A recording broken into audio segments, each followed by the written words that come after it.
फरीदाबाद के sector 17 Haryana state productivity council के कार्यालय पर सेमिनार का आयोजन किया गया। टॉपिक था post act 2013 sexual harassment of women at work place. और इस खास मौके पर chief guest Renu Bhatia chairperson Haryana state commission for women उपस्थित रहीं। इसके अलावा सुप्रीम कोर्ट के जो एडवोकेट हैं सुधीर कुमार गुप्ता, उनकी उपस्थिति रही। बहरहाल जो है इस सेमिनार में भाग लेने वाले सभी महिलाएं और पुरुष उनको सर्टिफिकेट देकर सम्मानित किया गया। रेणु भाटिया ने कानून के बारे में जो सभी को विस्तार से जानकारी दी जो उनके लिए लाभदायक हो सकते हैं। इस मौके पर सभी गणमान्य लोगों को प्लांटर के द्वारा उनका स्वागत किया गया। और इस मौके पर एच.एल. भूटानी जो कि प्रेसिडेंट हैं HSPC के, वह उपस्थित रहे।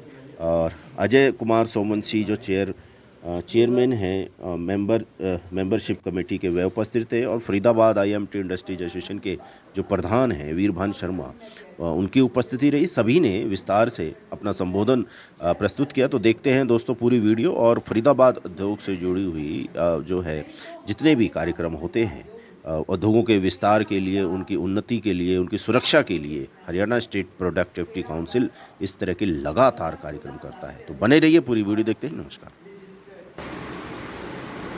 उनमें से 70% केसेस आज की डेट में लिव इन के। और दुनिया का मैं चैलेंज करके आपके मंच से भी, और छोटा बड़ा 10 लोगों का हो 10,000 का हो, मैं एक ही बात कहती हूँ उस मंच से कि एक भी आदमी, ये वकील साहब को भी चैलेंज करूंगी, एक भी दुनिया का आदमी मेरे पास ले आओ जो लिव इन में हो। कोई बहुत ही दिल जला होगा उसको छोड़ दो, जो बीवी से बड़ा ही दिल जला उसको छोड़ दो एक आदमी। अदरवाइज 10 लाख में एक भी आदमी ले आओ जिसने लिव इन वाली गर्लफ्रेंड के लिए बीवी और बच्चे छोड़ दिए। क्यों? क्योंकि आदमियों को दोस्ती भी चाहिए, मस्ती भी चाहिए, गर्लफ्रेंड भी चाहिए, ऐश अयाशी भी चाहिए, पर बच्चे भी चाहिए, माँ की सेवा भी चाहिए, बर्तन साफ करने के लिए, घर साफ करने के लिए, चड्डी बनियान धोने के लिए बीवी चाहिए। ये 100% सत्य है, सत्य है।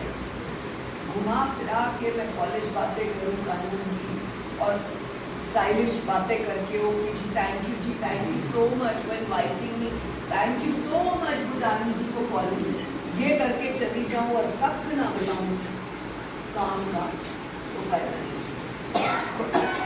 अच्छा, फिर कहते नाइट, जो नाइट क्लब होते हैं, मैंने कहा कितने बजे झगड़ा हुआ? कहते 2:10 पे हुआ होगा। मैंने कहा किस किस का हुआ? कहते मेरा बेटे को मारा इन सब लड़कों ने। मैंने कहा क्यों मारा? कहते वो मेरी बेटी साथ थी ना, तो भाई के साथ गई थी, और क्लब भाई के साथ गई थी रात को 2 बजे, तो आरती थोड़ी होगी। लड़के को मुझे पता है इसकी बहन है, झगड़ा ही होगा ना। अगर छेड़ दिया भाई लड़की को तो भाई ने क्या करना है बताओ? झगड़ा ही तो करेगा। अब तुम उम्मीद करो कि बहन रात को 2 बजे क्लब गई है, नाइट क्लब, जहाँ डांस हो रहा है, विस्की हो रही है, बियर हो रही है, और वहां तुम एक्सपेक्ट करो कि झगड़ा अगर हुआ है तो भाई कुछ बोले ना। लायो बहन को साथ में झगड़ा हो गई। अब मैं उनसे पूछती हूँ भाई साहब अपने परिवारों में 2 बजे रात को कौन जाता है, आप बता दो। और फिर भाई के साथ कौन जाता है? तो आजकल तो जमाना ऐसा हो गया है, मॉडर्न रहने के बावजूद, पैसे के बावजूद लोगों ने ये समझ लिया है, एक अपनी वो बना ली है पिक्चर कि पैसा खूब है तो स्टाइल रखना है, स्टाइल रखना है तो फिर ये चीजें तो आएंगी। पैसे का मतलब स्टाइल थोड़ी होता है। 15 से 20 दिन होते हैं। हम 236 बच्चों को ब्लड देते हैं अपनी संस्था से, टोटली फ्री, ब्लड भी फ्री, उसके ऊपर 800 रुपये का फिल्टर लगता है, वो भी हम फ्री लगाते हैं। ये सब हमारे फरीदाबाद के महानुभाव वो डोनेट करते हैं, हम वो सेवा करते हैं, उसको स्ट्रीमलाइन करके रखा है। बच्ची का फोन आया, अंकल 15 दिन पहले तो आपने मेरी जान बचा दी थी, ब्लड दिया था, मैं बच गई, पर अगर 10 दिन बाद मुझे ब्लड दोबारा नहीं मिला मैं तो मर जाऊंगी। मैंने कहा बच्चे एक चीज की तो मरने नहीं दूंगा, चाहे मैं ब्लड कहीं से भी लाऊं। ब्लड नहीं करता। आज नॉर्थ इंडिया के अंदर, पूरे इंडिया का मैं नहीं कहता, अभी नॉर्थ इंडिया में सबसे अच्छा ब्लड जो पेशेंट को चाहिए वो हमारे ब्लड बैंक में है। सबसे सस्ता ब्लड, गवर्नमेंट का ब्लड भी हमारे से महंगा है, और उसमें से 40 जितना हम कलेक्ट करते हैं 47% फ्री बांटते हैं। और ये प्रोडक्टिविटी काउंसिल के हमारे वाइस प्रेसिडेंट हैं और भावी प्रधानमंत्री हैं, हम इनकी ड्यूटी दे रहे हैं। जैसा कि मेजबान जी ने बताया कि इस प्रोडक्टिविटी काउंसिल का इतिहास बहुत पुराना है और साइन क्रांति करेगा न्यूक्लियर पर बनी हुई बहन जी के आने पे इनका बहुत बहुत स्वागत। हमारा तो बहन भाई का कई सालों से पुराना रिश्ता है और ये विक्टोरा अपनी तरफ से पैसे लगा देंगे और ऐसे मीटर बंदा जो है उनके प्रयास। देखिए ट्रिपॉइंट बॉडी है, इसमें जो यूनियन हैं जैसा कि उनके रिप्रेजेंटेटिव, सरकार के प्रतिनिधि और जो इंडस्ट्री उनके मेन उद्देश्य क्या है कि लोगों में जागरूकता आए, प्रोडक्टिविटी बढ़े और भाईचारे से हमारे साथ जो जुड़े हुए लोग हैं, अमरनाथ शर्मा जी लेबर कंसल्टेंट है, ये हर बात को लेबर का पक्ष भी देखते हैं और हम जो संरक्षक या एम्प्लॉयर हैं उनके चाहे फायर सेफ्टी की बात हो, चाहे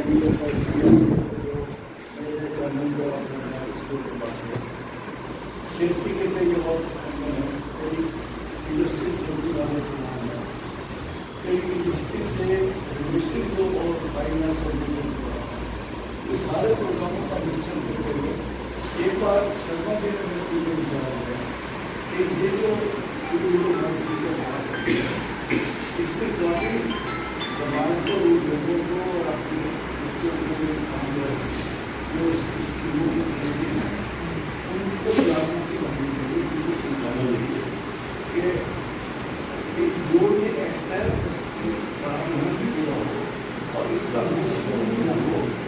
मैं तो ये जरूर हो गया पर मेरू बेटी को बहन को इन्होंने तो इतनी सी बातें हैं, जैसे मेरा भाई भी बता रहा था कि इन्होंने समझा भी दिया और एक्चुअली बिल्कुल सही और उसके दोनों पहले को समझा दिए और जो मेरी बेटियाँ मैंने बैठी हैं उनको भी अच्छे कर दिया कि भाई देखो एक माता रानी ने आपको इतनी समझ दी है कि मैं एक बेटी को, एक बहन को, एक बेटी को कैसे देख रहा हूँ, उसको समझ में आ जाएगा कि मैं कैसे देख रहा हूँ। ये तो भगवान ने आपको नहीं दिया। तो ये जो प्रोग्राम रखा तो सर एडवोकेट सर से मुझे एक प्रोग्राम किया था, तो मेरा विचार बना कि हम इस प्रोग्राम को करें और चाहता मैं ये था कि रेडियो मीडिया इस प्रोग्राम का पहले एक डेट ली, इन्होंने मुझे बोला सॉरी भैया मैं उसमें आज का दिन उन्होंने जो दिया मैंने चुन के दिया कि इनके विचार मैंने सुने थे ताकि आपको ये अपने विचार को बताएं और आपको क्या करना चाहिए क्या नहीं करना चाहिए। और एक्ट के प्रावधान तो मैंने हमारे एक्ट में चाहे वो फैक्ट्री एक्ट है, चाहे वो शॉप एक्ट है, चाहे वो ESI है, जो किया, लेकिन असली विचारधारा में आपने एक चीज को कैसे बनना है और उसको अमली जामा बनाते हुए उसका सूत्रधार बनते हुए उसकी द्वारा परीक्षा में उतारना है, ये है असली हमारे कार्यक्रम के रूप में। तो एडवोकेट ने सुप्रीम कोर्ट की होगी इसमें आप जो सेक्टर एनवायरमेंट और women at work place financial act 2013 जो तारीख में बुक सामने रखी है और ताकि ये sexual harassment work place women ये आज का पहले मैं आपको बता दूँ, हरियाणा स्टेट प्रोडक्टिविटी काउंसिल एक ट्राई पार्टी संस्था है जिसमें सरकार एम्प्लॉयर तो नहीं है, साथ में एम्प्लॉइज़ के जो नुमाइंदे हैं वो और सरकारी अधिकारी की 3 से मिलकर ये संस्थाएँ बनी है।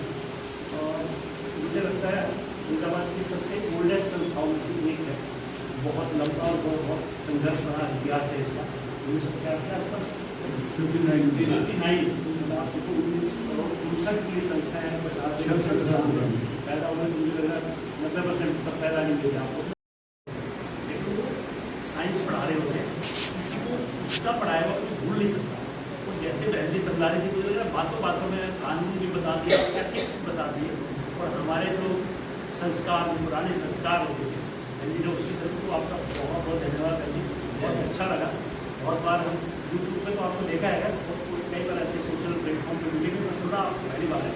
बहुत सही जगह पे हरियाणा सरकार ने डिसीजन लिया है कि आपको ये पद दिया है।